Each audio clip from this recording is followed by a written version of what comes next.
Bonjour, bienvenue sur Bible 365. Nous sommes contents que vous soyez avec nous aujourd'hui, pour écouter la lecture du livre Ésaïe chapitre 38 à 41.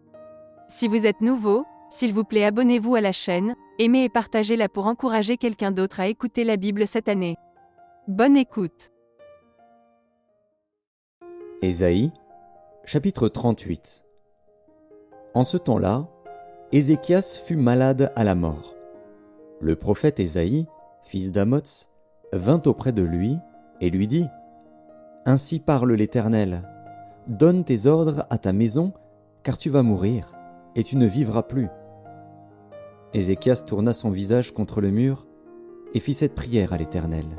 « Ô Éternel, souviens-toi que j'ai marché devant ta face avec fidélité et intégrité de cœur, et que j'ai fait ce qui est bien à tes yeux. » Et Ézéchias répandit d'abondantes larmes. Puis la parole de l'Éternel fut adressée à Ésaïe en ces mots : « Va, et dis à Ézéchias : Ainsi parle l'Éternel, le Dieu de David, ton père. J'ai entendu ta prière, j'ai vu tes larmes. Voici, j'ajouterai à tes jours 15 années. Je te délivrerai, toi et cette ville, de la main du roi d'Assyrie. Je protégerai cette ville.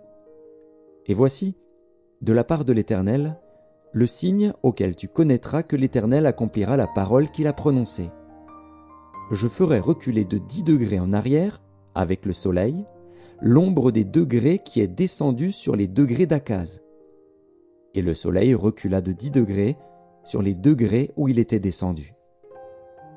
Cantique d'Ézéchias, roi de Juda, sur sa maladie et sur son rétablissement.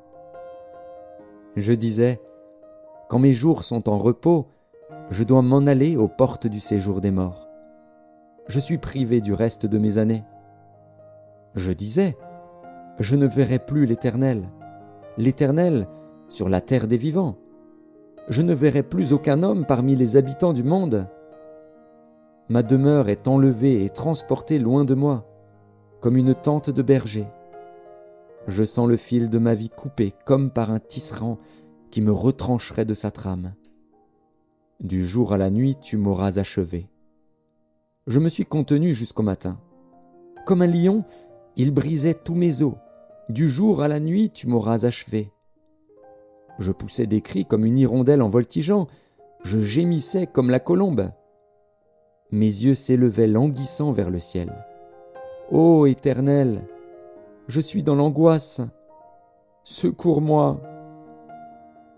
Que dirais-je ? Il m'a répondu et il m'a exaucé. Je marcherai humblement jusqu'au terme de mes années après avoir été ainsi affligé. Seigneur, c'est par tes bontés qu'on jouit de la vie. C'est par elles que je respire encore. Tu me rétablis, tu me rends à la vie. Voici, mes souffrances mêmes sont devenues mon salut. Tu as pris plaisir à retirer mon âme de la fosse du néant, car tu as jeté derrière toi tous mes péchés. Ce n'est pas le séjour des morts qui te loue, ce n'est pas la mort qui te célèbre. Ceux qui sont descendus dans la fosse n'espèrent plus en ta fidélité. Le vivant, c'est celui-là qui te loue, comme moi aujourd'hui. Le Père fait connaître à ses enfants ta fidélité. L'Éternel m'a sauvé. Nous ferons résonner les cordes de nos instruments tous les jours de notre vie, dans la maison de l'Éternel. Ésaïe avait dit qu'on apporte une masse de figues et qu'on les étende sur l'ulcère, et Ézéchias vivra. Et Ézéchias avait dit : à quel signe connaîtrai-je que je monterai à la maison de l'Éternel ? Ésaïe, chapitre 39. En ce même temps, Mérodach-Baladan, fils de Baladan, roi de Babylone, envoya une lettre et un présent à Ézéchias, parce qu'il avait appris sa maladie et son rétablissement.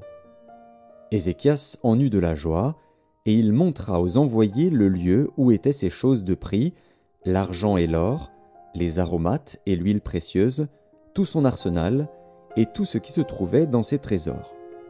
Il n'y eut rien qu'Ézéchias ne leur fit voir dans sa maison et dans tous ses domaines. Ésaïe, le prophète, vint ensuite auprès du roi Ézéchias et lui dit : Qu'ont dit ces gens-là ? Et d'où sont-ils venus vers toi » Ézéchias répondit, « Ils sont venus vers moi d'un pays éloigné, de Babylone. » Ésaïe dit encore, « Qu'ont-ils vu dans ta maison » Ézéchias répondit, « Ils ont vu tout ce qui est dans ma maison. Il n'y a rien dans mes trésors que je ne leur ai fait voir. » Alors Ésaïe dit à Ézéchias, « Écoute la parole de l'Éternel des armées. Voici, les temps viendront où l'on emportera à Babylone tout ce qui est dans ta maison et ce que tes pères ont amassé jusqu'à ce jour. Il n'en restera rien, dit l'Éternel. Et l'on prendra de tes fils, qui seront sortis de toi, que tu auras engendrés, pour en faire des eunuques dans le palais du roi de Babylone. » Ézéchias répondit à Ésaïe, « La parole de l'Éternel que tu as prononcée est bonne. Car, ajouta-t-il, il y aura paix et sécurité pendant ma vie. » Ésaïe, chapitre 40. Consolez, consolez mon peuple, dit votre Dieu. Parlez au cœur de Jérusalem, et criez-lui que sa servitude est finie, que son iniquité est expiée, qu'elle a reçu de la main de l'Éternel au double de tous ses péchés. Une voix crie, « Préparez au désert le chemin de l'Éternel, aplanissez dans les lieux arides une route pour notre Dieu. Que toute vallée soit exaucée, que toute montagne et toute colline soient abaissées, que les coteaux se changent en plaines et les défilés étroits en vallons. Alors la gloire de l'Éternel sera révélée, et au même instant toute chair la verra, car la bouche de l'Éternel a parlé. » Une voix dit, « Crie !» Et il répond, « Que crierai-je ? Toute chair est comme l'herbe, et tout son éclat comme la fleur des champs. L'herbe sèche, la fleur tombe, quand le vent de l'Éternel souffle dessus. Certainement le peuple est comme l'herbe. L'herbe sèche, la fleur tombe, mais la parole de notre Dieu subsiste éternellement. Monte sur une haute montagne, Sion, pour publier la bonne nouvelle. Élève avec force ta voix, Jérusalem, pour publier la bonne nouvelle. Élève ta voix, ne crains point. Dis aux villes de Juda, voici votre Dieu. Voici le Seigneur, l'Éternel vient avec puissance, et de son bras il commande.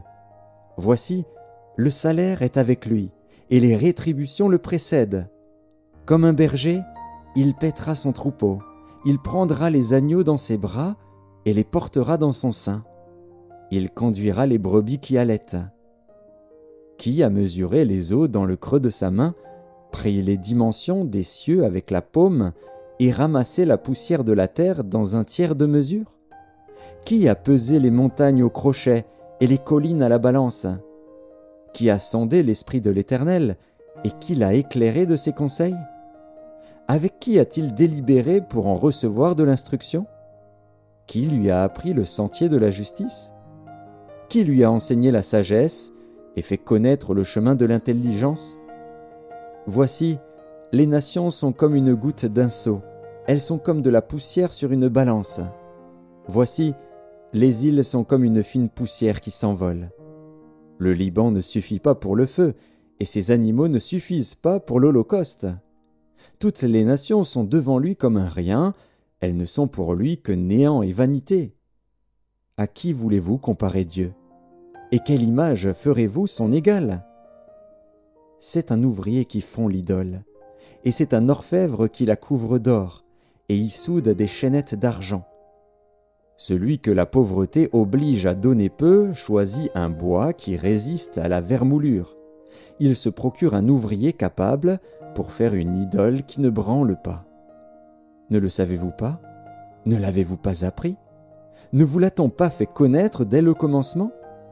N'avez-vous jamais réfléchi à la fondation de la terre? C'est lui qui est assis au-dessus du cercle de la terre, et ceux qui l'habitent sont comme des sauterelles.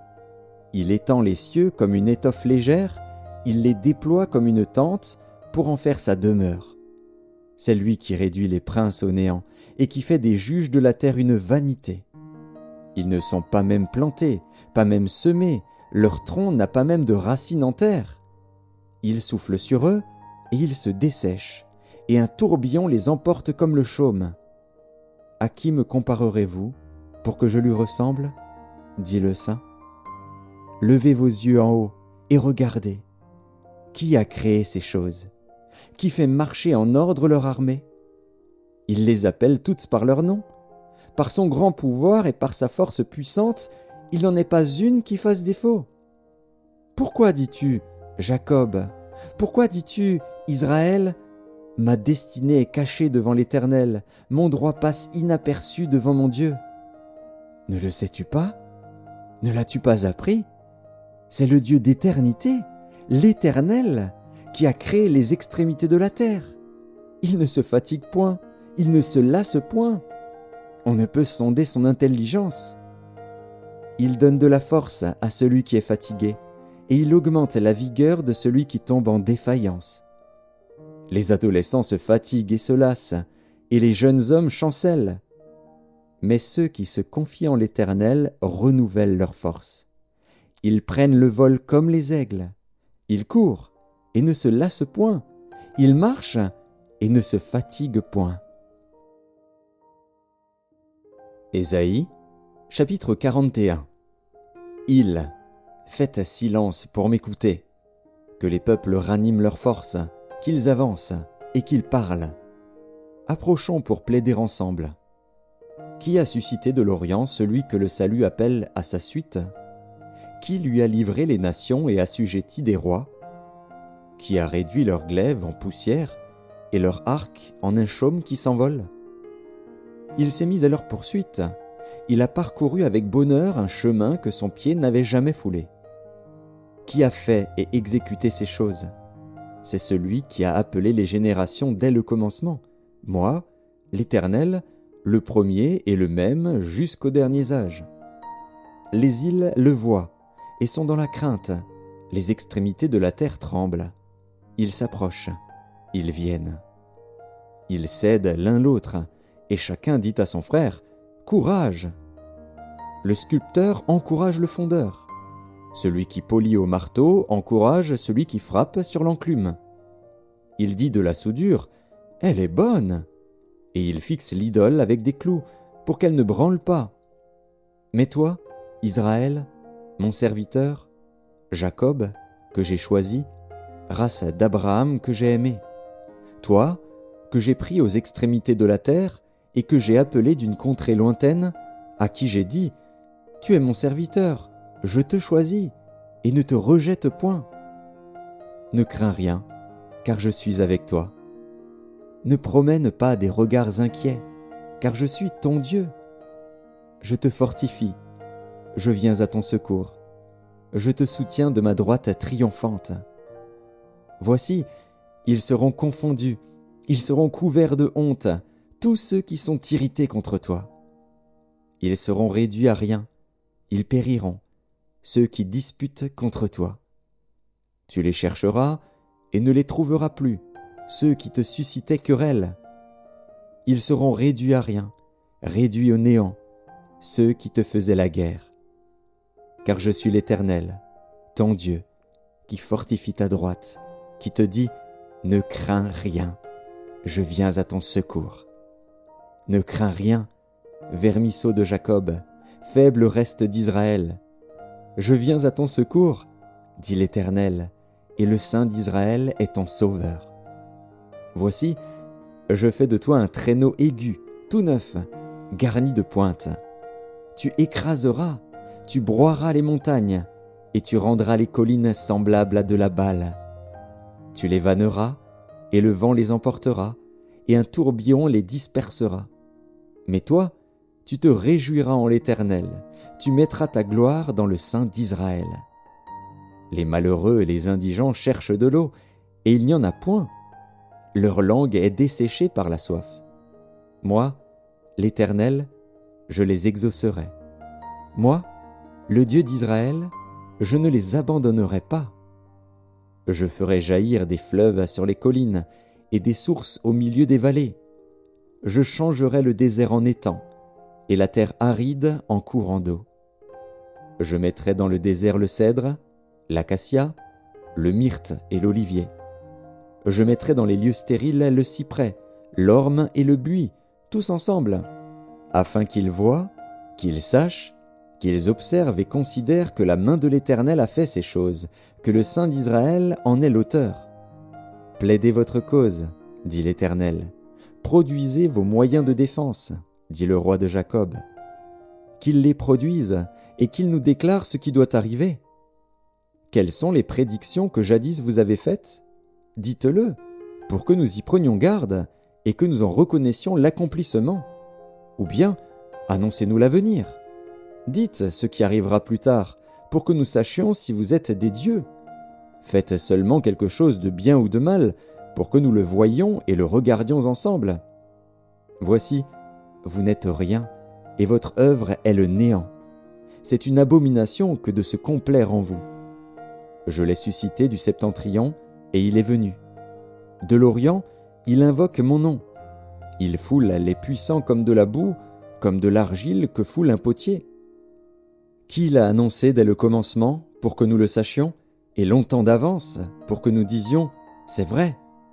Nul ne l'a annoncé, nul ne l'a prédit, et personne n'a entendu vos paroles.